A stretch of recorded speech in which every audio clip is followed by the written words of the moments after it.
हाम्रो देशमा विभिन्न प्रकारका उथलपुथलहरू भए, अनेक प्रकारका उतार चढावहरू आए। सम्भवतः त्यसै कारण होला यो 58 सालमै सचिवालय किन स्थापना हुनु पर्यो। त्यो समय सुरक्षा परिषदको व्यवस्था 47 सालको संविधानमै भए पनि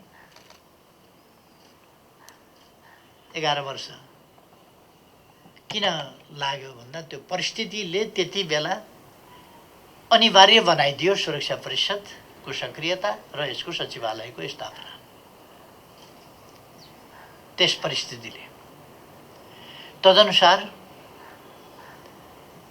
कानुनहरूको नीति नियमहरूको तर्जुमा गर्ने काम भयो र यसले आफ्ना सैद्धान्तिक, नीतिगत र व्यवहारिक रूपमा अनुभवहरू पनि हासिल गर्दै गयो। तिनै अनुभवहरूका आधारमा आज राष्ट्रिय सुरक्षा नीति, राष्ट्रिय प्रतिरक्षा नीति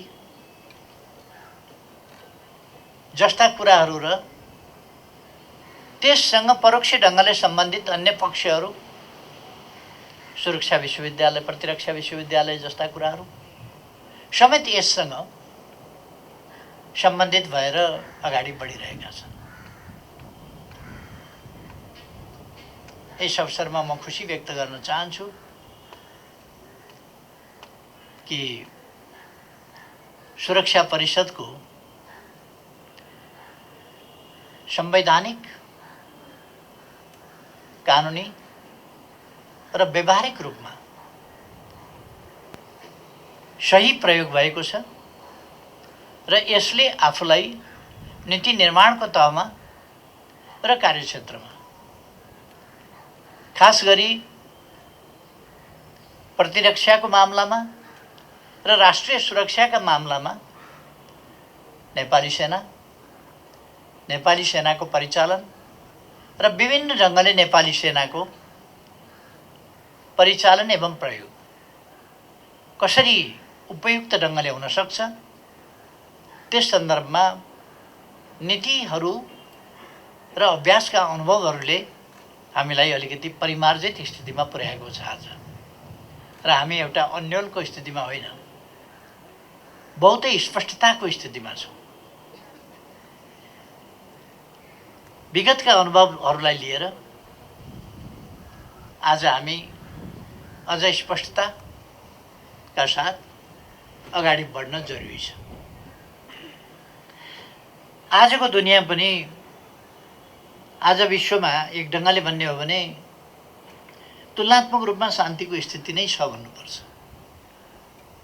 तर प्रतिरक्षा सम्बन्धी, सुरक्षा सम्बन्धी वा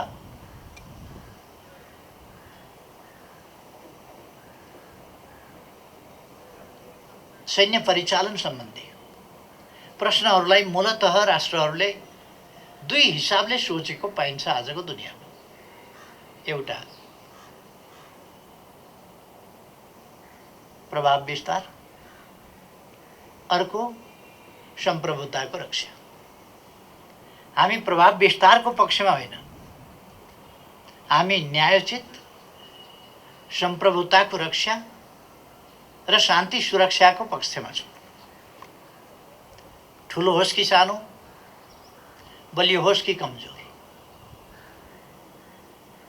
सबैले आफ्नो अनुचित ढङ्गले प्रभाव विस्तारमा होइन, न्यायोचित हकको रक्षामा सैन्य शक्तिको प्रयोग गर्नुपर्दछ भन्ने हामी ठान्दछौँ।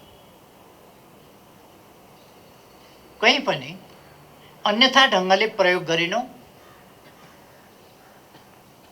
त्यो उचित हुँदै होइन। कुनै पनि राष्ट्रले आफ्नो न्यायोचित राष्ट्रिय हितको रक्षा र सम्वर्धन, त्यसमा समग्रतामा आफूलाई केन्द्रित गर्नुपर्छ। आफ्नो राष्ट्रिय हितको रक्षा गरिरहँदा अरूको राष्ट्रिय हितको कहीँ कतै उल्लङ्घन हुन्छ कि भन्ने कुरामा हरेक राष्ट्र सजग सचेत रहनु पर्दछ र त्यसलाई अवलम्बन पनि गर्नुपर्दछ। यस प्रसङ्गमा हामी ग्लोबल्ली र सर्वकालिक ढङ्गले सही सिद्धान्तमा छौँ, सही नीतिमा छौँ र सही व्यवहारमा छौँ। जुनसुकै समयमा पनि, आज मात्रै होइन भोलिसम्म पनि, र जुनसुकै इन्टरनेसनल फोरममा गएर पनि हामी हाम्रा कुरा यिनै राख्न सक्दछौँ, बेहिचक, शक्तिको आडमा होइन, सत्यको आडमा। र हामी हाम्रो प्रतिरक्षा र हाम्रो सुरक्षा सबै कुरालाई शक्तिको आडमा होइन, न्यायको आडमा, सत्यको आडमा स्थापित गर्न चाहन्छौँ र गर्छौँ। त्यसै हिसाबले हाम्रो प्रतिरक्षा नीति, राष्ट्रिय सुरक्षा नीति र यिनको कार्यान्वयनका विभिन्न अन्य सहयोगी पक्षहरू र हाम्रो समग्र राष्ट्रिय सामर्थ्यको परिचालन, हाम्रो समग्र राष्ट्रिय क्षमताको परिचालन, यसभित्र सेना मात्रै पर्दैन, सबै राष्ट्रका सम्पूर्ण अङ्ग र अवयवहरू पर्दछ।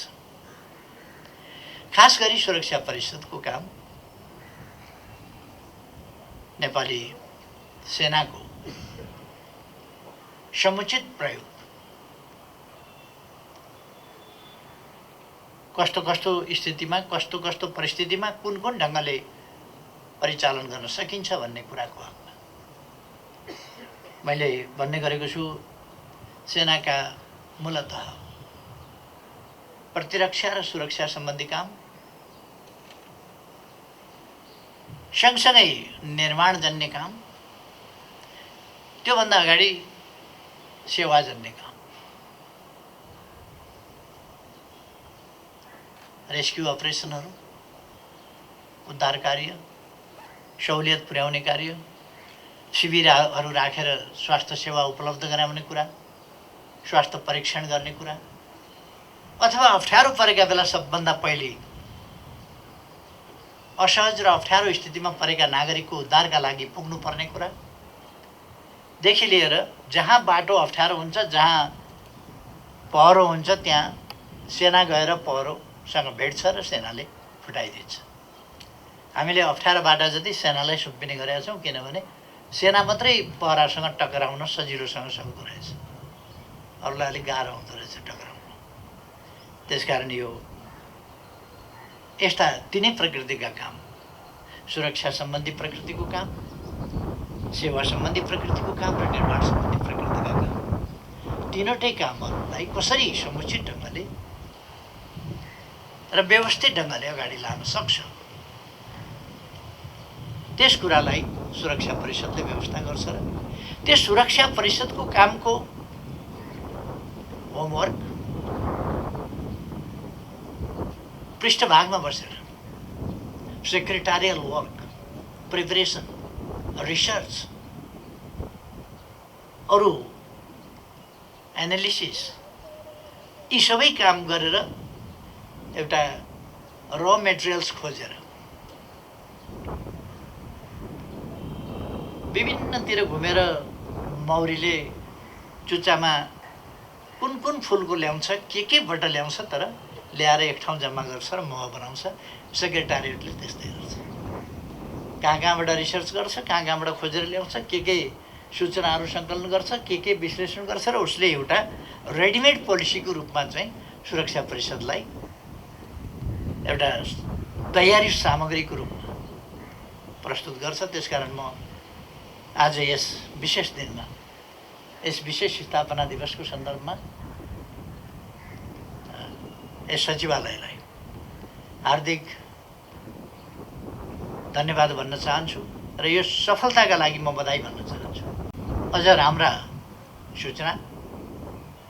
सूचनाको सङ्कलनमा एक्युरेसी, भेरिफाइड इन्फर्मेसन्स, एक्युरेट इन्फर्मेसनको कलेक्सन, तिनको एनालिसिस र ती एनालिसिसबाट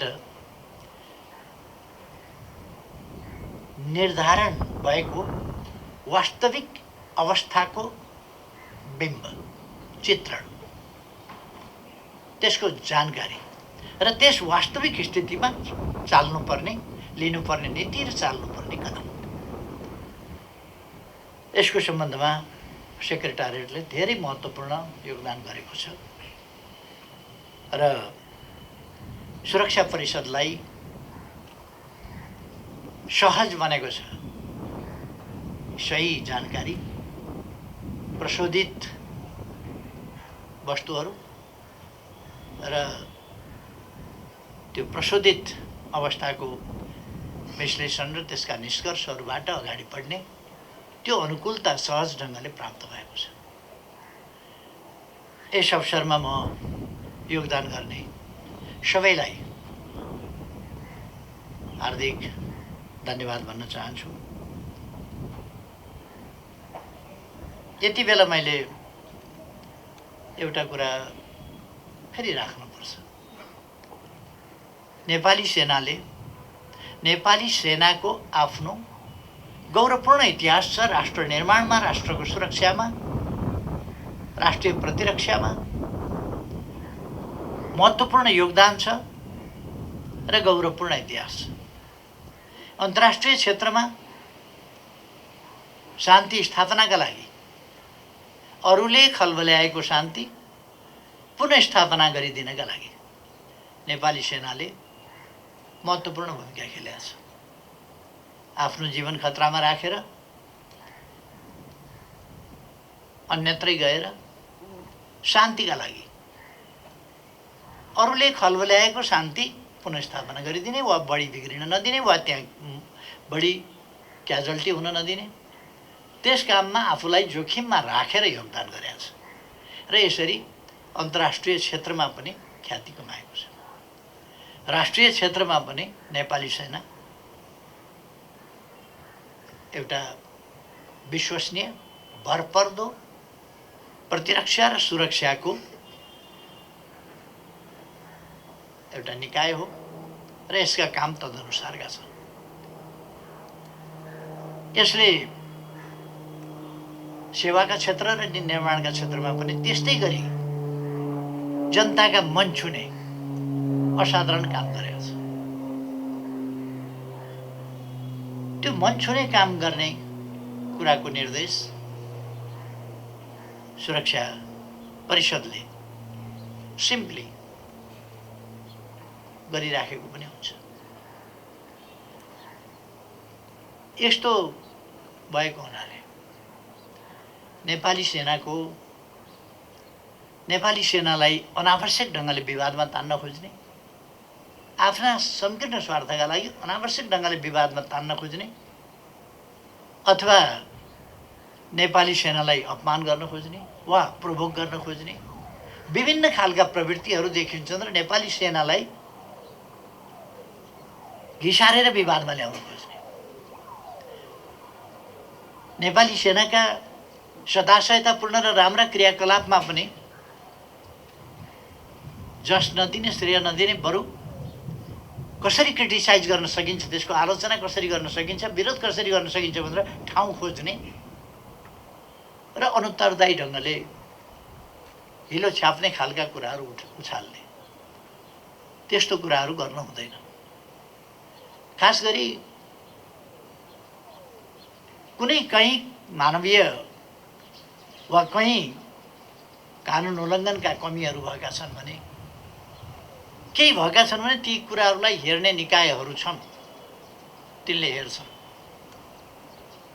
तर जुन संस्थाहरू वाद प्रतिवादमा उत्रिरहँदैनन्, त्यस्ता संस्थाहरूलाई वाद विवादमा तान्ने खालका कामहरू उचित हुँदैनन् र नेपाली जनता यसमा सचेत छ। तर नेपाली जनताको चेतनालाई अलिकति समय समयमा अल्मल्याउन खोज्ने, भ्रममा हाल्न खोज्ने प्रयासहरू पनि हुने गर्छ। हामी त्यस्ता प्रयासहरूसँग सतर्क हुनुपर्छ।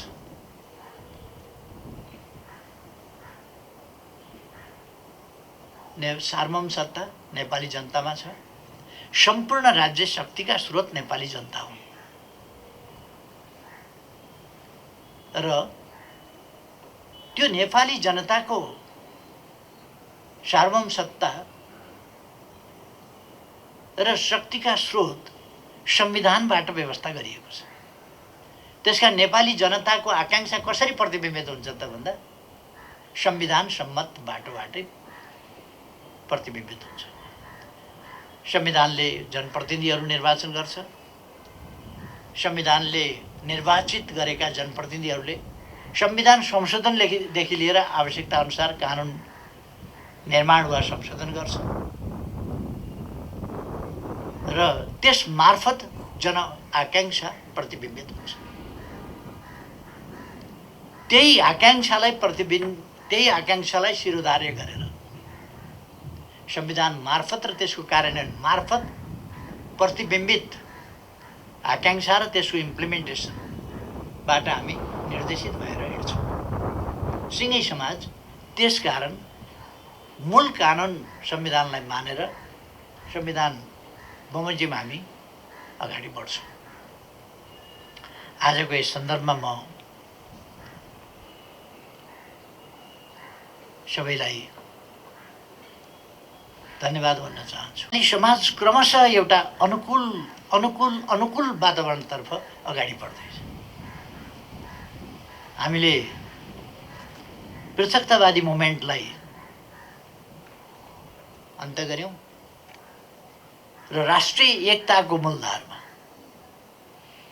पृथकतावादी सोच, चिन्तन, व्यवहार, मागहरू तिनीहरूलाई टुङ्ग्यायौं गत वर्ष नै र राष्ट्रिय एकताको मूलधारमा, एकताको भावधारमा हामी अगाडि बढ्यौं।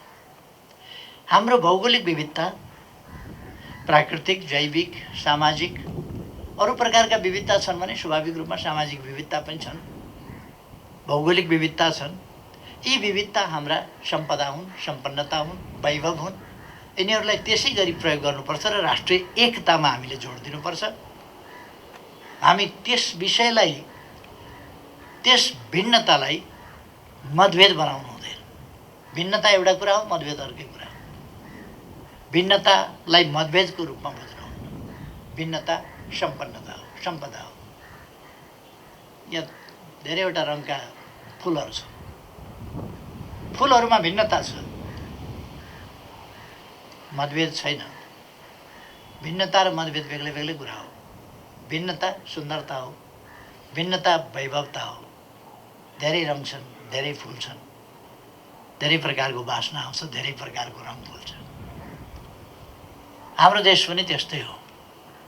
हामी यस दिशामा राष्ट्रिय एकताको भावधारामा गएका छौँ र अब नेपालबाट हिंसा पनि, आन्तरिक हिंसा पनि टुङ्गिएको छ। भर्खरै हामीले हिंसाको बाटो लिएको समूहलाई पनि आफ्नो त्यो बैठक बाटो छोडेर शान्तिपूर्ण राजनीतिको मूलधारमा फर्किने एउटा वातावरण दियौँ पनि र प्रेरणा हौसला पनि दियौँ त्यसमा फर्किनका लागि, सम्झायौँ पनि र उहाँहरू पनि आउनुभएको छ। म उहाँहरूलाई धन्यवाद भन्न चाहन्छु। अब हिंसा पनि, विखण्डनवादको पनि अन्त्य, हिंसाको पनि अन्त्य। यसरी हामी एउटा राष्ट्रिय एकताको शान्तिपूर्ण नयाँ उचाइ र युगमा प्रवेश गरेका छौँ। अब पूर्ण रूपमा फेरि प्रवेश गरेका छौँ शान्तिपूर्ण युगमा सम्पूर्ण रूपले। केही दिन अगाडिसम्म एउटा पक्ष हिंसामा थियो, तर अब शान्तिपूर्ण बाटोमा त्यो आइसकेको छ। यी हाम्रा प्रयासहरूको प्रतिफल हो। यसमा अवश्य नै सुरक्षा परिषदका नीतिहरू, यसका नीति एकहोरो अगाडि बढ्ने मात्रै छैन। सुरक्षा परिषद भनेको लड्न भिड्न मात्रै होइन, मिलाउन पनि जान्दछ। यसले शान्ति स्थापना गर्ने हो। लडेर भिडेर मात्रै शान्ति स्थापना हुन्छ होइन, लडेर भिडेर भन्दा नलडेर शान्ति स्थापना हुन्छ। कहिले कहिले वार्ताबाट हामीले शान्ति स्थापना गरेका छौँ, राष्ट्रिय एकता कायम गरेका छौँ, भिडन्तबाट होइन, वार्ताबाट। जे होस्, यो हामीले जति बेला यो सचिवालय स्थापना भएको थियो त्यति बेला देशको स्थिति अनेकतामा, विखण्डनका नाराहरूसहित, साम्प्रदायिक विद्वेषका नाराहरूसहित, हिंसाको झन्झन बढ्दो, दिनै पछि बढ्दो, बाढी आउने बेलामा नदी बढ्दै जान्छ बढ्दै जान्छ बढ्दै जान्छ नि, त्यस्तै बाढी बढ्दो थियो हिंसाको।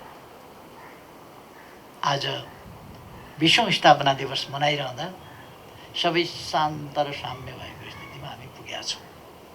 यो खुसीको कुरा हो। यो सबै हामी नेपालीहरूका लागि खुसीको कुरा हो। र यसमा मैले अस्ति पनि भने कि यो कसैको पराजय, कसैको विजय होइन, सबैको विजय हो। हामीले एउटा उपलब्धि हासिल गरेका छौँ। यस सन्दर्भमा हाम्रा नीतिहरू, हाम्रा प्रयासहरू अवश्य सफल भएका छन्। यति बेला म यी सबै प्रयास र यो उपलब्धिहरूका लागि सबै महानुभावहरूलाई बधाई भन्न चाहन्छु। कुनै प्रकारको क्षेत्रीयतावादी विद्वेष, जातिवादी, भाषा धर्मका नामको होस् अथवा अरू प्रकारको होस्, अथवा कुनै राजनीतिक उद्देश्यका लागि होस्, अशान्ति, कलह जस्ता कुराहरू नहुन्। शान्तिपूर्ण ढङ्गले हामी राष्ट्रलाई विकासको मार्गमा, सुशासनको मार्गमा अगाडि लान सकौँ र समृद्ध नेपाल, सुखी नेपाली, यो सुखी नेपाली, समृद्ध नेपाल बनाउनका लागि शान्ति, सुव्यवस्था र स्थायित्व आवश्यक छ। सुखी हुनका लागि त सुरक्षाको निर्भय वातावरणको प्रत्याभूति बिना मान्छे सुखी हुनै सक्दैन। चाहे जेसुकै होस्, धन सम्पत्ति जतिसुकै होस्, जेसुकै होस्, तर शान्ति सुरक्षाको स्थिति वा निर्भय वातावरण भएन भने मान्छे सुखी हुनै सक्दैन। त्यसकारण हाम्रा सृष्टिदेखि नै मानव जातिले चाहेको सुख, हाम्रा पूर्वजहरूले भनेको मानवीय चाहनाको अन्तिम निष्कर्ष सुख, त्यो प्राप्त गर्ने सम्भावनाको ढोका हामीले खोलेका छौँ। अब विकासको ढोका खोलेका छौँ, सुशासनको ढोका खोलेका छौँ, शान्तिको ढोका खोलेका छौँ, राष्ट्रिय एकताको ढोका खोलेका छौँ, र यी कुराहरू हामीले प्राप्त गर्दै अगाडि बढेका छौँ। त्यसकारण अब व्यावहारिक रूपमा हामी तोकेर भन्न सक्छौँ, अब नेपाल समृद्ध नेपाल हुन सक्छ, सुखी नेपाली हुन सक्छन्, र यसका लागि अब हामीले धेरै समय पर्खिनु पर्दैन। हामी यो चिज हासिल गर्न सक्छौँ। कोभिड-19ले 1 वर्ष हामीलाई अलिकति डिस्टर्ब गर्यो होला, तर त्यसलाई पनि अब हामी पराजित गर्दैछौँ र अगाडि बढ्दैछौँ। त्यसकारण हाम्रो गन्तव्यतिर अगाडि बढ्न हामीलाई अनुकूल वातावरण मिलेको छ। क्षेत्रीय स्तरमा हामी छिमेकीहरूसँग सुमधुर सम्बन्ध कायम गर्दै, समस्याहरू वार्ताद्वारा समाधान गर्दै अगाडि जान सक्ने त्यस स्थितिमा छौँ। केही समस्या छन् भने तिनलाई समाधान गरेर, वार्ताद्वारा समाधान गरेर अगाडि बढ्न सकिन्छ। यी सबै पक्षहरूलाई सचेत ढङ्गले हेर्दै सचेत र आवश्यक कदम चाल्दै नेपाल अगाडि बढ्छ। सुशासन र विकासको गतिबाट तीव्र गतिले सुशासन र विकास कायम गर्दै समृद्ध नेपाल, सुखी नेपाली हासिल गर्ने, त्यो राष्ट्रिय आकांक्षा प्राप्त गर्ने, त्यो राष्ट्रिय उद्देश्य प्राप्त गर्ने, त्यो हाम्रो गन्तव्य प्राप्त गर्ने, त्यसमा अब हाम्रा व्यवधानहरू अटेका छन् र हामी अगाडि जान सक्ने भएका छौँ। यो एउटा खुसीको समय हो र खास गरी राष्ट्रिय सुरक्षा परिषदको सचिवालय र राष्ट्रिय सुरक्षा परिषदका लागि यस्तो वातावरण भनेको एउटा असाधारण खुसीको कुरा हो। त्यसकारण यति बेला म खुसी व्यक्त गर्न चाहन्छु र सबैलाई फेरि धेरै धेरै धन्यवाद भन्न चाहन्छु।